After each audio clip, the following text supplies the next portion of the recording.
Right breaking news చూస్తున్నాం. Instagram లోని తన భార్యకి పరిచయమైన యువకుడితోని ఆ యొక్క యువకుడు ఆ భార్యతో ప్రేమాయణం నడిపిస్తున్నాడని చెప్పి భర్తకు తెలియగానే భార్య సాయం తీసుకొని అటు యొక్క ఇన్‌స్టాగ్రామ్ లో పరిచయమైన యువకుడిని రప్పించే ప్రయత్నం చేశారు. సో వెంటనే మదనపల్లి గవర్నమెంట్ హాస్పిటల్ దగ్గర ఆ యువకుడికి మొత్తం కూడా దేహశుద్ధి చేసినట్టు కూడా తెలుస్తోంది. ఇప్పటికి దీనికి సంబంధించిన విజువల్స్ అన్ని కూడా నెట్ వైరల్ అయ్యాయి. దానికి సంబంధించిన విజువల్స్ బిగ్ టీవీ స్క్రీన్ పైన ఎక్స్క్లూజివ్ గా చూడొచ్చు. తన భార్య సాయం తీసుకొని అంటే గత కొన్నాళ్ళుగా తన భార్యతోని ప్రేమాయణం నడిపిస్తున్నారు అన్న అనుమానంతోని వెంటనే ఆ యువకుడికి భార్య సాయం తీసుకొని రప్పించే ప్రయత్నం కూడా చేశారు. అయితే తన భార్యకి ఇద్దరు పిల్లలు కూడా ఉన్నారు అన్న విషయం అయితే ఇక్కడ కనిపిస్తోంది. ముఖ్యంగా ఇంద్రశేఖర్ ఎవరైతే ఉన్నారో తనని భార్య సాయంతోనే రప్పించి అసలు ఎందుకు ఇటువంటి మెసేజ్లు కావచ్చు ఇలాగ ప్రేమాయణం ఎందుకని నడిపేవో అని చెప్పి మొత్తం కుటుంబ సభ్యులు అందరూ కూడా కలిసి తనకి దేహశుద్ధి చేసినట్టు కూడా కనిపిస్తోంది. దీనికి సంబంధించిన విజువల్స్ బిగ్ టీవీ స్క్రీన్ పైన ఎక్స్క్లూజివ్గా చూడొచ్చు. అయితే దీనికి సంబంధించి మరింత సమాచారం అందించడానికి మా ప్రతినిధి దామోదర్ ఫోన్ కాల్లో ఉన్నారు. రైట్ దామోదర్, చెప్పండి. ప్రజెంట్ యువతి దామోదర్, ప్రజెంట్ ఈ యొక్క భర్త ఎవరైతే ఉన్నారో భార్య సాయం తీసుకొని ఇంద్రశేఖర్ని రప్పించే ప్రయత్నం చేశారు కదా, అసలు ఎన్నాళ్ళ నుంచి ప్రేమ అనేది సాగుతోంది? ముందుగా ఎవరు గ్రహించారు? అంటే భార్య ఏమైనా ఈ విధంగా తను టార్చర్ పెడుతున్నారని భర్తతో చెప్పడం జరిగిందా, లేకపోతే ఏంటి అప్డేట్స్ దామోదర్? గౌతమి, అన్నమయ్య జిల్లా తంబళ్లపల్లి నియోజకవర్గ పరిధిలోనే మలకల్చెరువు మండలం ఒడ్డిపల్లి గ్రామానికి చెందిన ఇంద్రశేఖర్ అనే యువకుడు ఏదైతే ఈ మదనపల్లి సమీపంలోని ఇంజనీరింగ్ కళాశాలలో బీటెక్ ఫైనల్ ఇయర్ చదువుతున్నాడు. అయితే అయ్యగారు ఇన్స్టాగ్రామ్లో తన ఎవరైతే ఉన్నారో అమ్మాయిల వివరాలను సేకరిస్తూ ఏదైతే వివాహిత అయిన ఓ అమ్మాయితో చాటింగ్ చేయడం మొదలుపెట్టాడో ఈ విధంగా ఆ అమ్మాయితో ఏడాది కాలంగా చాటింగ్ వ్యవహారాలు నడుపుతున్నాడు. ఈ విషయాన్ని ఆ అమ్మాయి ఏదైతే పెళ్ళయి ఇద్దరు పిల్లల తల్లి అయిన ఆమె భర్త ఈ విషయాన్ని గ్రహించాడు. అసలు విషయం ఏందని అడిగితే తనతో చాటింగ్ చేయకపోతే తనను ఇబ్బంది పెడతానంటూ బెదిరించాడు. తనను కలుసుకోమంటూ పలుసార్లు బెదిరిస్తున్నాడంటూ కూడా ఆ అమ్మాయి ఏదైతే వివాహిత తన భర్తకు తెలియజేసింది. గత ఏడాది కాలంగా తన ఫోటోలను మార్పింగ్ చేస్తాను, అదేవిధంగా ఇబ్బంది పెడతానని బెదిరించడంతోనే తాను ఆ అబ్బాయితో చాటింగ్ చేయాల్సి వస్తుంది, ఎక్కడ కుటుంబం పరువు బయటపడుతుందనే కారణంతోనే తాను ఈ విధంగా చేయాల్సి వచ్చిందనే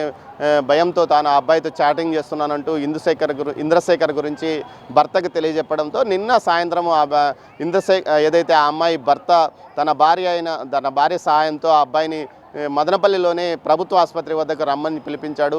ఏదైతే ప్రభుత్వ ఆసుపత్రికి వద్దకు వచ్చిన తర్వాత ఆ అబ్బాయిని చితకబాది ఇంకోసారి తన భార్య జోలికి వస్తే సీరియస్గా పరిస్థితి ఉంటుందని హెచ్చరించిన నేపథ్యం ఏదైతే ఈ విధంగా ఇన్స్టాగ్రామ్లో ఏదైతే ఇటు అబ్బాయిలు వారితో చాటింగ్ చేయడం, వారితో ఫ్రెండ్షిప్ చేయడం లాంటి సమస్యల వల్ల ఇలాంటి పరిస్థితులు తలెత్తుతాయంటూ కూడా ఇప్పటికే సెక్యూరిటీ నిపుణులు, పోలీసు యంత్రాంగం ఎన్నిసార్లు చెప్తున్నప్పటికీ మహిళలు కానీ, విద్యార్థినులు కానీ, అమ్మాయిలు కానీ ఈ విధంగా వారి వలలో పడ్డం, ఆ తర్వాత వారి వల్ల ఇబ్బంది పడడం పెద్ద ఎత్తున జరుగుతుంది. అలాంటి ఘటన ఇదేని చెప్పవచ్చు గౌతమి. మొత్తం మీద అయితే ఆ భర్త తన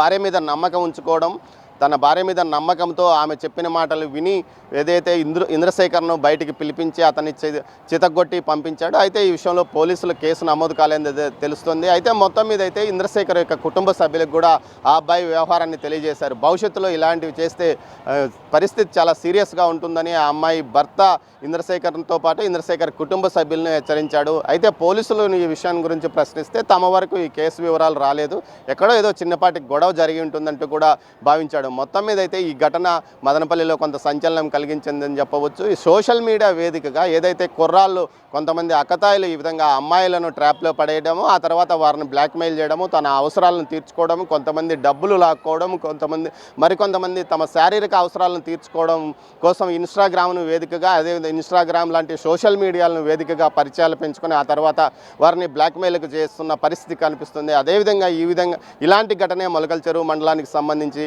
ఏదైతే ఒడ్డిపల్లి గ్రామానికి చెందిన ఇంద్రశేఖర్ చేశాడో ఆ తర్వాత ఆ అమ్మాయి భర్త చేతిలో చావు దెబ్బలు తిన్నాడు. ప్రస్తుతం అయితే పోలీసులు మాత్రం ఈ విషయం మీద ఎలాంటి స్పందన లేదు, కేసు నమోదు కాలేదు, తమకు ఫిర్యాదు రావలేదు, ఏదో చిన్నపాటి గడవ రోడ్డు మీద జరిగింది అనుకున్నాం, ఈ విషయం కనుక ఇంత ఉందా అని మాకు కూడా తెలియదు అంటున్నారు. మొత్తం మీద ఏదైతే ఆ అమ్మాయి భర్త చేసిన పనిని అందరూ మెచ్చుకుంటున్నారు గౌతమి. సంబంధించి ఏ ఏరియాకి సంబంధించిన అబ్బాయిలాగా గుర్తించారు? గతంలో ఈ మహిళతోనే కాకుండా ఇంకెంతమంది మహిళలు ఉన్న దానిపైన ఏమైనా సమాచారం ఉందా దామోదర్?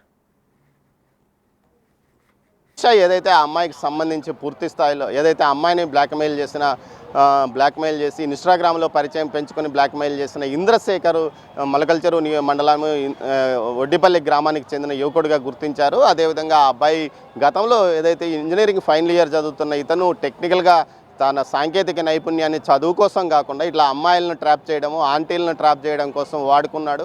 ఈ విధంగా చాలామందిని ఇబ్బంది పెట్టాడు. కానీ అతని ఎట్టకేలకు ఒక అమ్మాయి భర్త ఈ విధంగా అతన్ని అది పూర్తి స్థాయిలో అతన్ని కనుగొనడం, తన భార్య సాయంతో ట్రాప్ చేసి పిలిపించడం, చితగొట్టడం జరిగింది. అతను చేసిన పనికి అందరూ మెచ్చుకుంటున్నారు. అదేవిధంగా ఏదైతే ఇంద్రశేఖర్ పైన ఆ కళాశాలలో కూడా ఫిర్యాదు చేసినట్లు సమాచారం. దీనికి సంబంధించి కాలేజీ యాజమాన్యం ఎలాంటి చర్యలు తీసుకుంటుందో వేచి చూడాలి. గాయత్రి. రైట్, ప్రెసెంట్ దీనికి సంబంధించిన విజువల్స్ అయితే బిగ్ టీవీ స్క్రీన్ పైన ఎక్స్క్లూజివ్గా చూడొచ్చు. అయితే ఇన్స్టాగ్రామ్ వేదికగా ఈ యొక్క మహిళకి ఇంద్రశేఖర్ పరిచయం అవ్వడం కూడా జరిగింది. అయితే తనని ట్రాప్ చేసే ప్రయత్నం కూడా చేశాడు అనేది ఇక్కడ మనకి క్లియర్గా కనిపిస్తోంది. అయితే ముఖ్యంగా యువతి తనతో పాటు చాట్ చేయడానికి గల కారణాలు కనుక ఒక్కసారి చూసుకున్నట్లయితే తన యొక్క ఫొటోస్ మార్ఫింగ్ చేస్తారని బెదిరించడంతోనే ఆ యువకుడితోని తను చాట్ చేసినట్టు కూడా భర్తకి చెప్పినట్టు కూడా తెలుస్తోంది. ఈ నేపథ్యంలోనే తన భర్త ఇంద్రశేఖర్ని భార్య యొక్క సాయంతో పిలిపించినట్టు కూడా తెలుస్తుంది. వెంటనే హాస్పిటల్కి పిలిపించిన తర్వాత అక్కడ ఆ యువతి యొక్క కుటుంబ సభ్యులు అందరూ కలిసి తనకి దేహశుద్ధి చేసినట్టు కూడా మనకి క్లియర్గా ఇక్కడ విజువల్స్లో కనిపిస్తుంది కదా. ప్రజెంట్ వెంటనే తనకి హాస్పిటల్లో చికిత్స కూడా అందజేసే ప్రయత్నం కూడా చేస్తూ ఉన్నారు. దానికి సంబంధించిన విజువల్స్ కూడా బిగ్ టీవీ స్క్రీన్ పైన ఎక్స్క్లూజివ్గా చూడొచ్చు. అయితే మనం ఇలానే ఈ సోషల్ మీడియా ప్లాట్ఫామ్గా ఎంతమంది ట్రాప్ చేస్తున్నారు, అలాగే ట్రాప్కి గురవుతున్న సందర్భాలు కూడా మనం చూస్తూ ఉన్నాము. దీనికి సంబంధించి అటు పోలీసులు కూడా హెచ్చరిస్తున్నప్పటికీ ఎక్కడ కూడా మార్పు రావడం లేదు అనేది ఇలాంటి సందర్భాలు చూసినప్పుడే మనకి క్లియర్గా కనిపిస్తూ ఉంది. ఏదైనా సరే అటు యువతులు కావచ్చు, అలాగే పెళ్ళైన ఆడవాళ్ళు కావచ్చు, ప్రతి ఒక్కరు కూడా జాగ్రత్త వహించాలి. అన్నోన్ పర్సన్స్ తోని చాటింగ్ కావచ్చు, అలాగే మెసేజ్లు కానీ లేకపోతే మాట్లాడడం కానీ ఇలాంటివి అవాయిడ్ చేయాలి అని కూడా మరొకసారి తెలుసుకోవాలి అన్నది ఈ యొక్క సందర్భాలు చూస్తున్నప్పుడే మనకి తెలుస్తోంది.